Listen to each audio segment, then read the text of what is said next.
Hello grade 12 students ng STEM.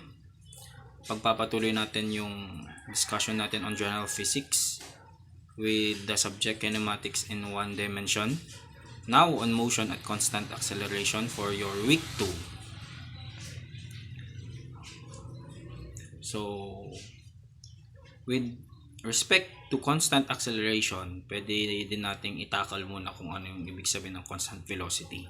And to see the difference between constant velocity and constant acceleration, start with constant velocity. Constant velocity happens when an object does not accelerate. So, yun. It does not accelerate. Constant nga yung bilis niya. Ibig sabihin, the object moves steadily or at a constant pace. So, does not speed up or slow down. So, for example, initial time niya is 5 meters per second. During the duration of its travel, the object will maintain that speed. So, kahit sa final velocity niya, 5 meters per second. So, it did not accelerate. So, yun yung constant velocity. Constant velocity means zero acceleration. Constant acceleration, however, is different. Constant acceleration is different. Why? Because there is a steady change in velocity.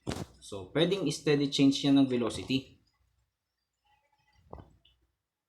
So, when you say steady change in velocity, since velocity is a vector quantity, it could be a change in its magnitude or a change in its direction.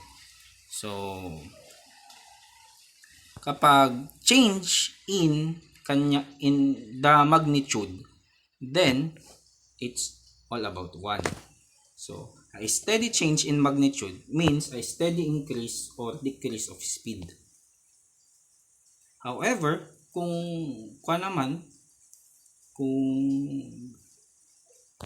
change in direction, that's number 2. So, yung direction niya yung nag-iiba at every moment of time.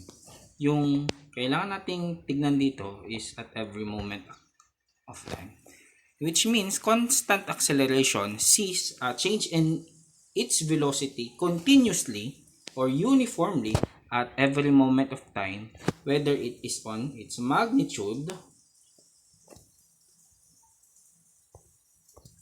or direction. Pwede din combination ng magnitude and direction. However, since ang subject natin, alalahanin natin, is on kinematics in one dimension, ibig sabihin, hindi natin i-consider si 2 muna at this time. Hindi natin ito iti-take up. Kasi gusto natin nasa iisang direction lang.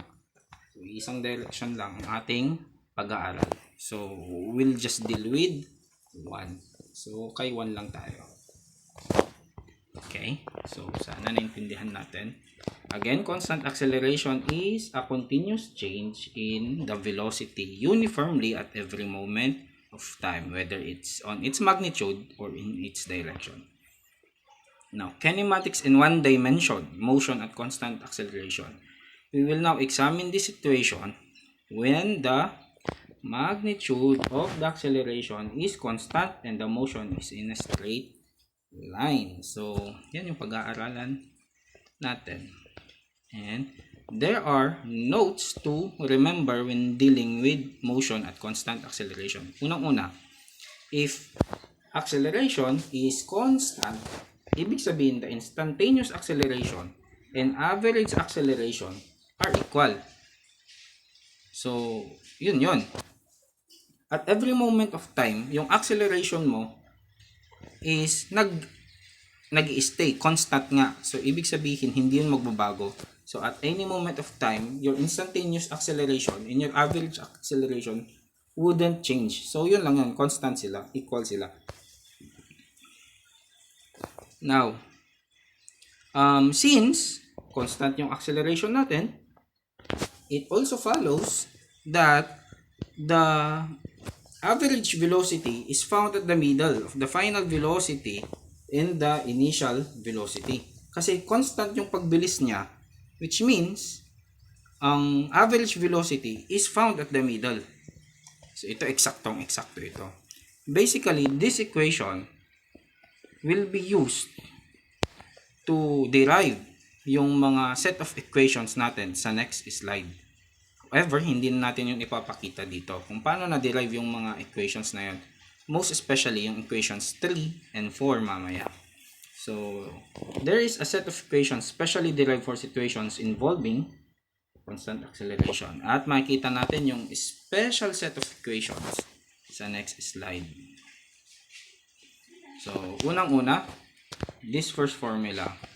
So, magandang alamin natin kung kailan ginagamit yung mga formulas na yan. So, in this case, kung ang change in x natin or ang position natin is present, so at present din ang ating velocity at present yung ating time, walang acceleration, so no yung acceleration natin dito, so acceleration yun hindi nakikita doon. Ito yung gagamitin natin. Kung walang acceleration na nakalagay doon sa ating problem involving constant acceleration, so this, for example, meron tayong problem involving constant acceleration pero wala yung mismong acceleration, ito yung gagamitin natin na formula. Okay, so next, tignan natin. Basically, meron lang tayong apat na variables dito, si x,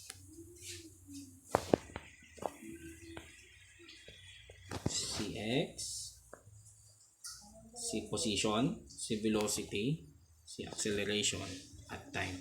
So, apat na variables yung meron tayo.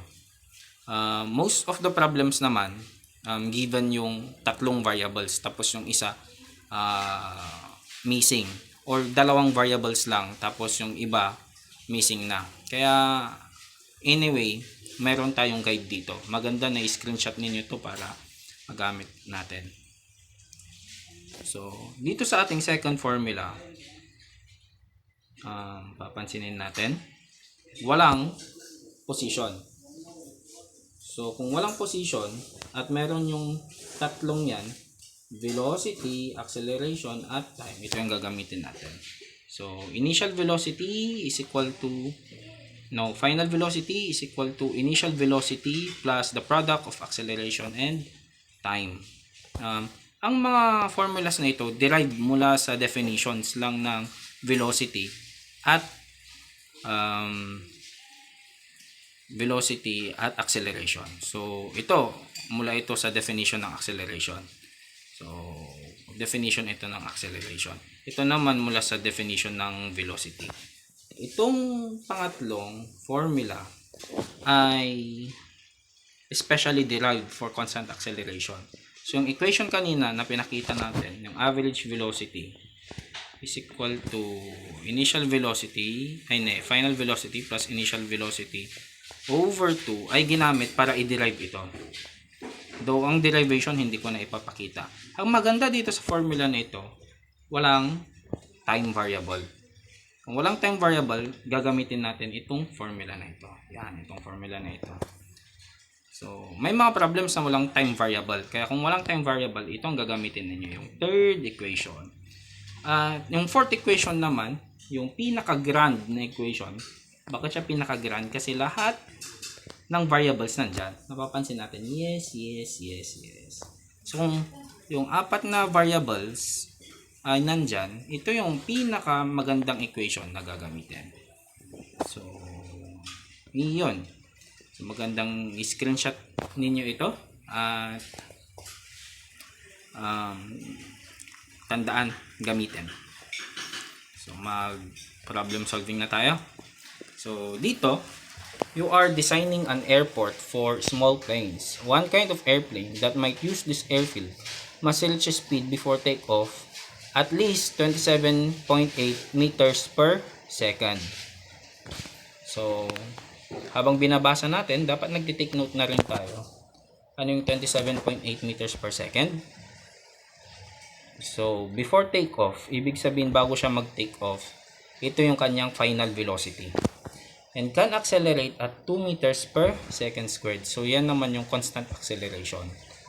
So, nagte-take note na tayo ng mga given. If the runway is 150 meters long, can this airplane reach the required speed before takeoff? So, yung 150 meters, pwede natin gawing change in position. If not, what minimum length must the runway have? So, may mga na-take note na tayong given.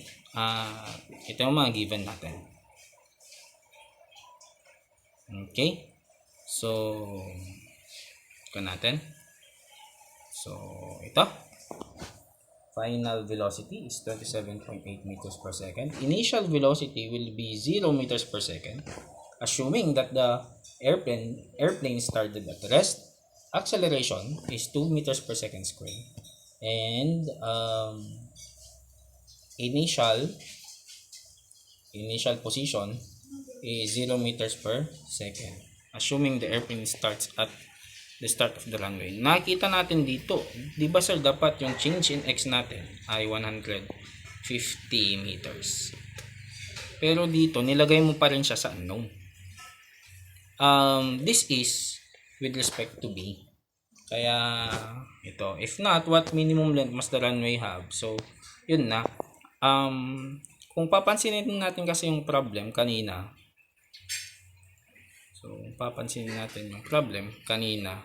mas maganda na sagutin mo kagad yung B. Alamin mo agad yung minimum length ng runway. So, kung alam mo na yung minimum length ng runway, edi masabi mo kung sufficient yung 150 meters or hindi. So, yun. So, parang mas maganda na alamin mo kaagad yung final position, yung haba ng mismong runway na kailangan. Hindi mo na kailangan sagutin yung A kapag alam mo na yung sagot sa B. So, ito yung magiging strategy natin.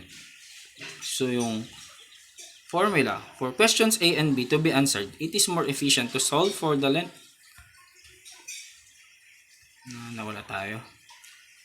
So, for questions A and B to be answered, it is more efficient to solve for the length of the runway X needed for the plane to reach the required speed for takeoff. So, two methods can be used here. Sabi dito, we might want to find T. So, unang-una, hanapin muna natin si time. Then, solve for X. So, change in position. In this case, we will use, unahin muna natin yon to find for T. Then, gagamitin natin yung grand formula to solve for X. Or, we can use the third equation, yung pinakapangatlong equation, kasi nga, walang time variable na kailangan doon. Diba? So, wala yung time variable na kailangan. Hindi kahit diretsuhin na natin dito. Pero sabi ko, the first method is shown here. You are challenged to use the second. Yun.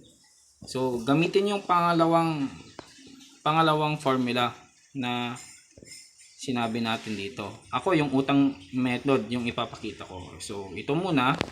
Tapos dito. Or, kung gusto nyong dire-diretso, ito yung gamitin ninyo. So, yung unang method gagamitin natin. So, mag-solve na tayo.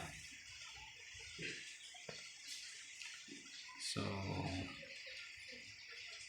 yan. Unang-una, hanapin muna natin yung time variable. Na nandyan naman na yung ating given. So, una, we know that T. Siguro dapat solve muna natin yung formula.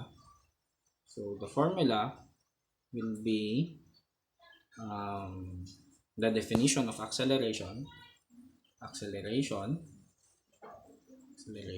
is equal to change in velocity over change in time. So, time yung hinahanap natin, kaya mag-cross multiply tayo. Time will be equal to change in velocity is final velocity minus initial velocity over our acceleration. So, this will now be equal to, since ang final velocity natin is 27.8, ang initial velocity natin is 0, so pwede natin i-cancel ito, 27.8 na lang. Meters per second divided by our acceleration, nandun yun, 2 meters per second squared. So, kapag dinivide natin to, 27.8 divided by 2, we have 13.9 seconds. Nawala yung natin. So, time now will be 13.9 seconds. Ngayon, since nakuha natin yung time, pwede na natin gamitin yung pangalawang formula. Yung pangalawang formula na gagamitin natin, pero listed doon na pang-apat. So, yung pinaka-grand na formula. So, that will be final position is equal to initial position plus initial velocity times time plus acceleration times the square of time divided by 2. Since alam natin na ito ay 0 at yung product ng 0 at ng time is still 0, pwede nating i-simplify yung ating equation. X is equal to AT squared over 2. So, yan, pupunta natin siya dito. X now will now be equal to, our acceleration again is 2 times our time, 13.9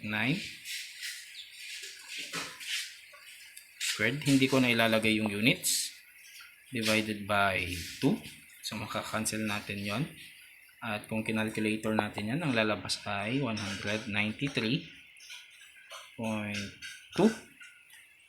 meters. Yan. So,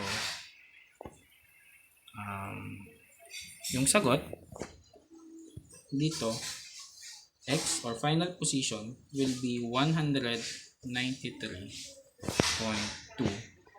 meters. So, kung 193.2 meters ang sagot,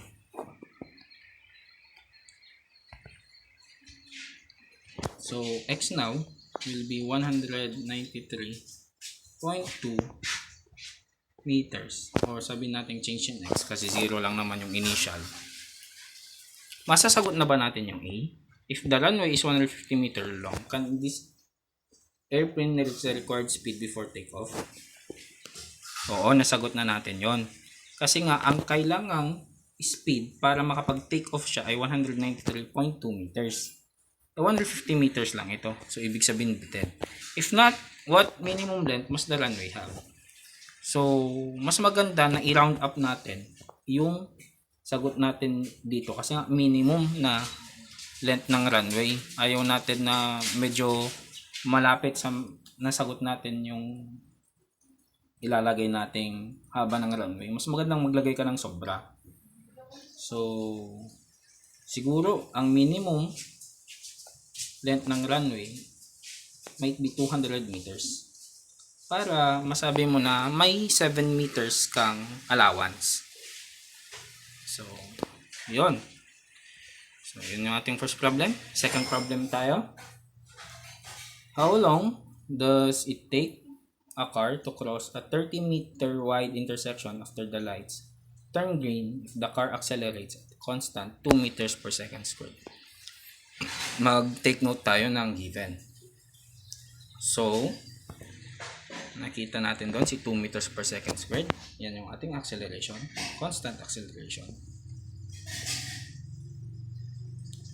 And then, yung 30 meters, ganyan kahaba yung intersection, which means that would be change in X or change in position. Now, ano pa yung meron tayo na hindi na ilagay dyan. So, i-assume natin na yung car, no, kung magko-cross siya sa isang intersection, ibig sabihin, ang initial velocity niya ay 0 meters per second. Kasi, tumigil muna siya bago siya mag-proceed. Inantay niyang mag-turn yung light ng green bago siya tatawid. Meron pa ba iba na given na hindi nasama dyan? Okay, so basically wala na. Ano yung mga bagay na hindi natin alam? Okay, hindi natin alam ang final velocity. Hindi rin natin alam yung change in time or yung time elapse. Pero ano yung unknown natin? How long does it take a car? So, ibig sabihin, ito yung kailangan nating hanapin. Which means, it is unnecessary for us to look for the velocity or final velocity. So, unnecessary na gamitin natin ito. So, sa mga variables na meron tayo, of acceleration, we have change in position, and we have initial velocity, at meron tayong time. Alin sa apat na formulas na pinakita natin ang pwede natin gamitin? So, pwedeng balikan ninyo yung in-screenshot ninyo tapos tignan yon. At marirealize ninyo na yung fourth na formula ang pinaka-akma dito. Kasi walang final velocity na kailangan dito. Walang final velocity dyan. Okay. So, yan yung gagamitin natin. At, ang hinahanap natin is time. Ang gagawin muna natin ay i-manipulate natin tong formula na to to look for time. At mapapansin na pwede nating ilipat ito dun sa kabila. Then you only have change in x. Kasi maging x minus x of 0 yun. Is equal to, matatanggal ito. Since initial velocity is 0, mag-multiply siya sa unit of time or sa time, then maging 0 lang yan. Is equal to a t squared over 2. So, isolate natin yung t. So, we have si 2, magmumultiply doon. Si a, pupunta doon sa denominator. Magiging ano siya? Magiging t squared is equal to 2 change in x divided by a. Pwede nating tanggalin yung squares. Matatanggal natin yung squares. Yan na. Ito yan yung bagong formula natin. So, ang bagong formula natin is t is equal to square root of 2 change in x over a. At kung na-manipulate na natin, pwede na tayong mag-substitute.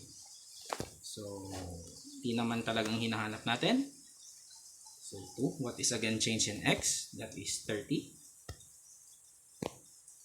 Divided by our acceleration, which is 2. So, makakancel lang natin ito. So, t will be equal to square root of 30 or 5.47 seconds. Sir, parang tagal naman eh. 5.47 seconds. Yung tagal niyan. Kasi nga, 30 meters mahaba yung ating intersection. Tapos yung acceleration mo lang ay 2 meters per second. Although napakabilis na ng acceleration mo, pero napakahaba pa rin yan. 30 meters. So, almost 6 seconds. Okay. Next problem tayo. Ito mas seryoso. Suppose you want to design an airbag system that can protect the driver in a head-on collision at a speed of 100 km per hour. So, bilis, 100 kilometers per hour. Estimate how fast the airbag must inflate to effectively protect the driver. Sa pang tanong, how does the use of a seatbelt help the driver? So, kung may head-on collision at ang bilis ng sakyan ay 100 kilometers per hour at dapat may airbag, gaano dapat kabilis mag-inflate yung airbag bago para maunahan yung paglipad-lipad ng kung ano mang bagay sa loob ng sasakyan na pwedeng makatama dun sa ating driver. So, ito, mag-isip tayo. Ano yung 100 kilometers per hour? So, ito yung kanyang initial velocity. So, initial velocity niya ay 100 kilometers per hour. Napapansin natin, hindi siya standardized. So, kung hindi siya standardized, i-standardize natin ito. Kapag in-standardize natin ito, na pag-usapan na natin ito noon, ang sagot dito ay 27.8 meters per second lang. Hindi natin ipapakita kung paano naging 27.8 meters per second yan. Ano pa ang given natin? So, yan yung initial velocity niya.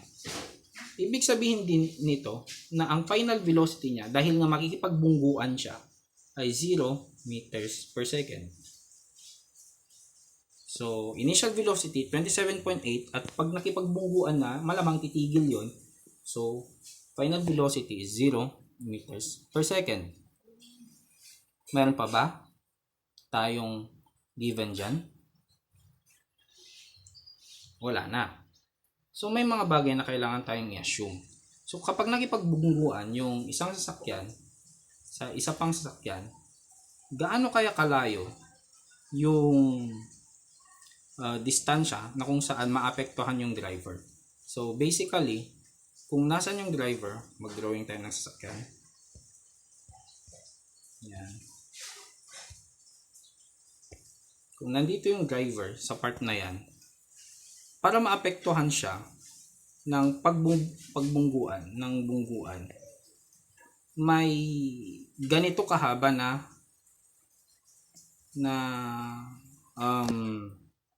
nung nguso ng sasakyan na mag-absorb muna ng impact bago siya matamaan. So, kung may nguso, syempre mas safe yung driver. Pero kung walang nguso, hindi yung distansya na yan ay liliit. So, kung i-estimate natin yung haba na yan, gaano ba kahaba yan? Sabihin natin 1 meter. So, sabihin natin, i-assume natin na ang change in position will be 1 meter bago siya mapitpit. Bago siya ang tawag nito, tama. Ano bang mapitpit sa Tagalog? Ilocano yun eh. Ayun, basta yun. Bago siya basta yun na yun, ang hirap isipin. So, may i-assume tayo na given. So, i-assume natin yung isa pang given na yan. So, i-assume din natin ito na ang change in position is 1 meters. Though, rough estimate lang naman ito. Bago siya mag-hold or bago matamaan yung ating tao, ang ating driver. So, meron na tayong dalawang given. At ang unknown natin is time. So, marami tayong unknown. Unknown din yung ating acceleration. Marami nating unknown, kaya medyo mahirap ito isolve. Pero actually, pwede itong isolve. Una siguro, hanapin muna natin yung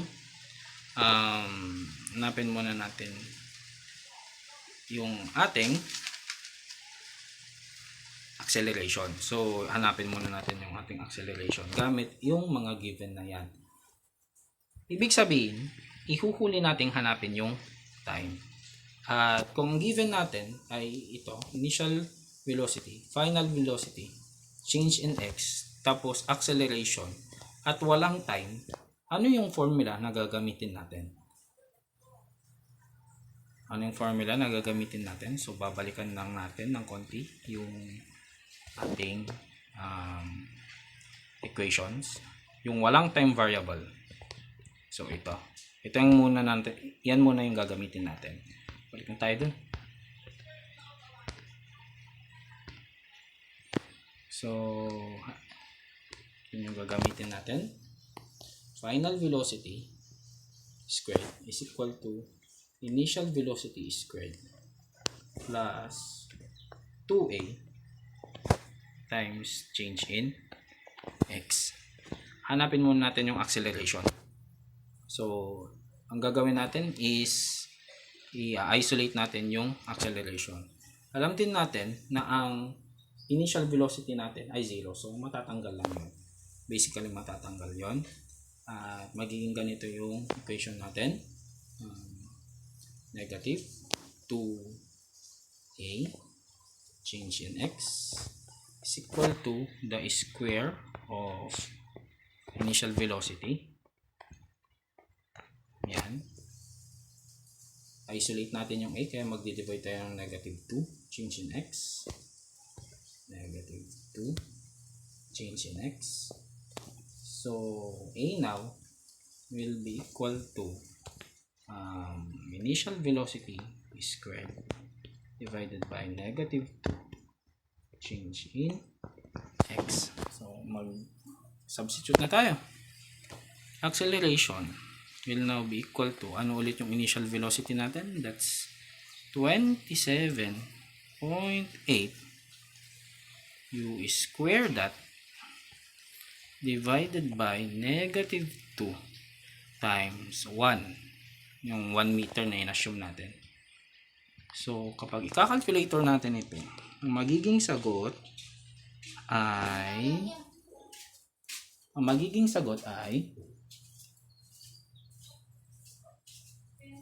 negative 390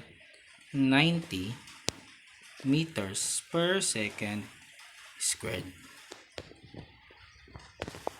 Sir, bakit negative 390 meters per second squared ito? Malamang nag-decelerate siya. So, from very fast speed, then abruptly, naging 0 yung speed niya. So, mataas na deceleration yan.